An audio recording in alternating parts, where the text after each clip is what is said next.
Eruchalu Izuchukwu Augustine. Okay. Okay. Yeah. Good afternoon, everybody. I want to first of all start by asking us to look around us. How many undergraduate students or young people do you see sitting around you? Now imagine, after all you have done for environmental sustainability, coming to Waste to Wealth conference, and one day you are no longer, and sitting up there hoping to see somebody take this legacy from you to drive sustainability in River State. Yet you saw nobody. Instead, you see that the cry of Mother Earth deepens as the dangers done in River State increases. Please, next. Okay, next. Climate change is no longer a topic, no longer a news, but is a reality to so many people in River State. And now, if you check, despite the worsening climate change, the induced crisis in River State, you discover that the awareness, especially to young people, is very, very limited. And that is the aim of this research, going to perception, what the youth, the undergraduate students think about climate change. Please, next. We were able to use two key methodology: the administration of questionnaire that targeted 100 respondents, which was our quantitative method, and the structured interview, which targeted 350 participants, which we use as the qualitative method to be able to understand the emotion and feelings attached to the climate change and how they think that the government and community can bridge this gap in solving this problem. Next. So these are some of the charts and results we were able to derive. We derived that a whopping 57% of the participants are not aware of climate change. This reflect poorly to green education. And we also discovered that the rising climate change faced in River State happens to be air pollution, though people don't see it because it is a silent killer. It is not easily detected. Please, next slide. Now, this is the discussion. So, following the air pollution, we discovered that flooding, despite how many people who cited that air pollution is the highest occurring climate change, we discovered that flooding has to be the highest, most impacted climate change induced event. And following it, we discovered that plastic waste or plastic pollution also comes behind it with 49.5%. Now, you can be able to bridge these three, knowing that flooding, one of the causative agents of flooding now is plastic waste, which block the waterways whereby water is supposed to pass, such as gutter or drainage system. We also discovered that there are poor waste management everywhere, which also results to climate change, which also cause public health diseases such as diphtheria, infection, and airborne diseases. Please, next.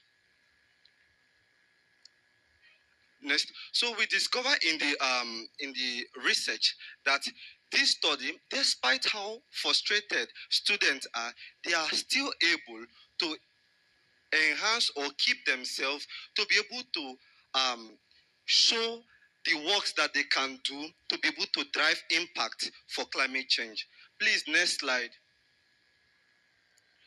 A lot of these students indicated interest in campaigns, in participation in projects that has to do with environment. And we also discovered that there are key responsibilities of the community and the government that they have cited to be able to solve this problem, such as what you see there, sanitation and waste management was cited as 26% out of 100% as one of the things that the government needs to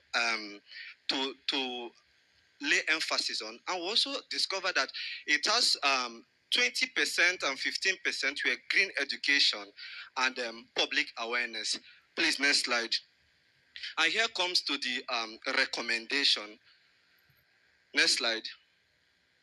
So we discovered that first of all, we have key factors or recommendation. Number one says infrastructure and development.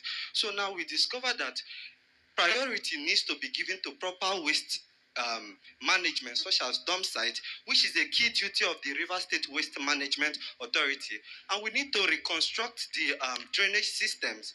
And also, the government needs to build a plastic recycling institute whereby students can be able to use a prototype that can be able to help solving plastic waste.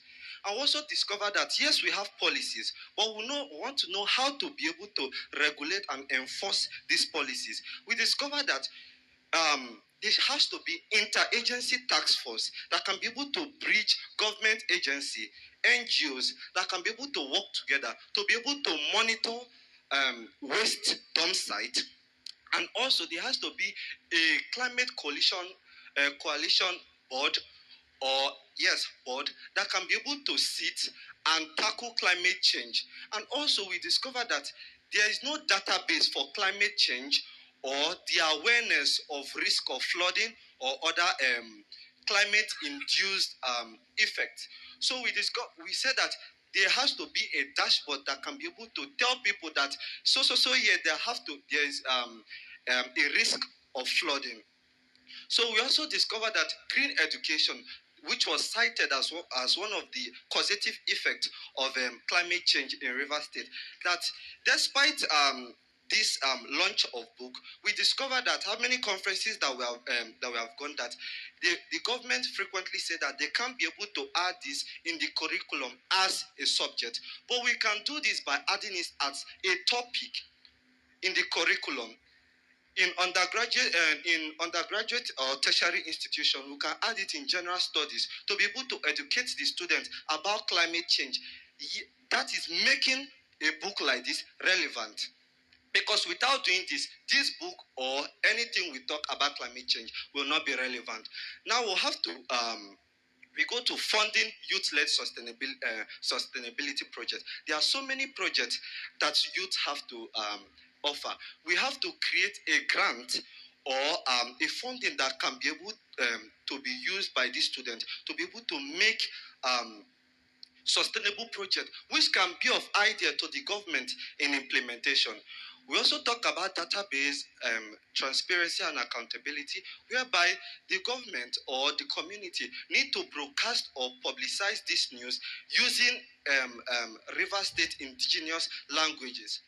We also noted that youth inclusivity, which is not often spoken about, just like the first question, how many youth do you see sitting down here? They are limited.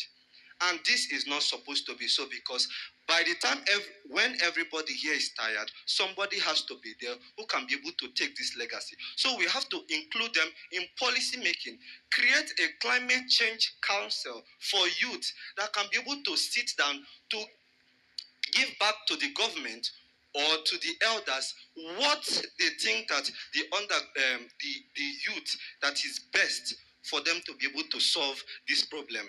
So this recommendation was also constructed after my trip to the US, and understanding as an exchange program, understanding what they are applying in their own system and what we are applying in our own system by bridging this gap. Please, next slide. Next slide. So here comes to the conclusion and call to action.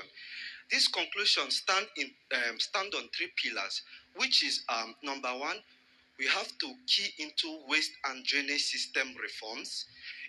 We are currently, as a US exchange program, I'm currently doing a project of sensitization from the US Department of State to be able to sensitize tertiary undergraduate students in tertiary institution on climate change. So you might want to be my sponsor or partner for this particular project. Secondly, institutional and climate education and youth inclusion in policy making. Our institution, our tertiary institution, has a very big role to play in climate change mitigation, which is not emphasized, because you cannot talk about youth being able to solve climate change if they are not aware of this. Then, most importantly, we have to talk about community and government collaboration to bridge this gap, because without this the bridging of this gap, we can't be able to solve this. So this is it. Thank you. Thank you very much. So if we have questions for him, you just keep it